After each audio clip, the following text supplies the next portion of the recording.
یہ بات ذہن میں رکھیں کہ توفیقات اس کی جانب سے ہوتی ہیں، تو اس سے ہمیشہ توفیق مانگیں کہ اللہ اپنے حضور جھکنے کی توفیق نصیب کر دے۔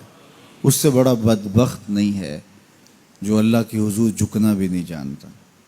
فجر کی اذان ہو رہی ہے اور وہ سو رہا ہے، ظہر گزر گئی کھیل کود میں لگا ہے، عصر گزر گئی وہ اپنے کاروبار میں منہمک ہے، مغرب عشاء گزر گئی اس کو خبر بھی نہیں، 5 نمازیں 5 اوقات میں گزر گئی اور اس کا سارا وقت غفلت میں گزر گیا۔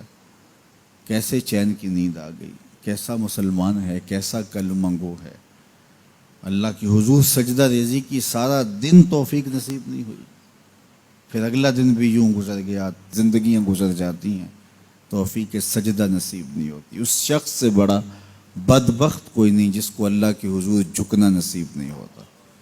اور یہ بات ذہن میں رکھیے گا، اللہ جب کسی سے ناراض ہوتا ہے تو رزق بند نہیں کرتا، اس کے لیے آب و دانے کی بندش نہیں کر دیتا، اس کی دیگر ضروریات روک نہیں لیتا، اس کو ہر کچھ بہم پہنچ رہا ہوتا ہے، لیکن اللہ کسی سے ناراض ہو سجدے کی توفیق چھین لیتا ہے۔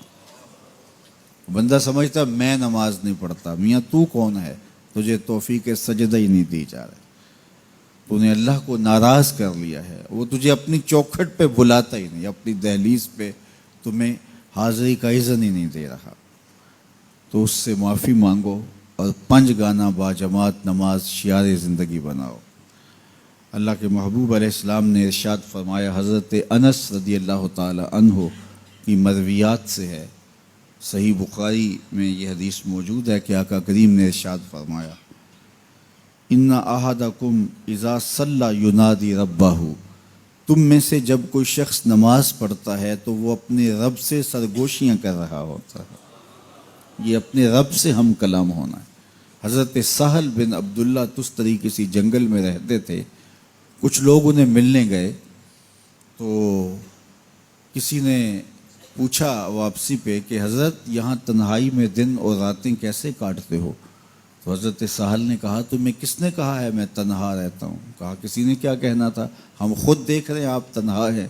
فرمایا تم نے غلط دیکھا، میرا جب اس سے باتیں کرنے کو جی چاہتا ہے تو میں نماز کے لیے کھڑا ہو جاتا ہوں، اور جب اس کی باتیں سننے کو جی چاہتا ہے تو قرآن کھول کے بیٹھ جاتا ہوں، کبھی اپنی سناتا رہتا ہوں کبھی اس کی سنتا رہتا ہوں۔ تمہیں کس نے کہا میں تنہا رہتا ہوں؟ میں تو دم دم اپنے رب کے ساتھ رہتا ہوں۔ تو جو نماز پڑھتا ہے وہ اپنے رب سے سرگوشیاں کرتا ہے، وہ اپنے رب سے بات کرتا ہے، اپنے رب سے ہم کلام ہوتا ہے۔ تو خوش نصیب لوگ جنہیں 5 گانا نماز نصیب ہوتی ہے، اور پھر اگر اس کے آداب کی رعایت کے ساتھ نصیب ہو، نماز پڑھنے کا جو انداز ہے وہ نصیب ہو جائے، جیسا کہ حدیث احسان میں ہے، جبریل امین نے حضور سے کچھ سوال کیے تھے، ان میں سے ایک سوال تھا حضور احسان کیا ہے؟ تو فرمایا تو اپنے رب کی عبادت اس طرح کرے کأنک تراہ، گویا تو اسے دیکھ رہا ہے، یہ تیری کیفیت ہو کہ تو اپنے رب کا دیدار کر رہا ہے۔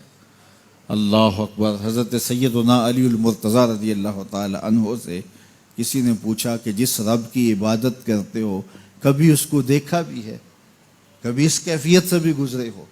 تو فرمایا لم اعبد ربا لم اراہ، جب تک دیکھتا نہیں سجدہ ہی نہیں کرتا۔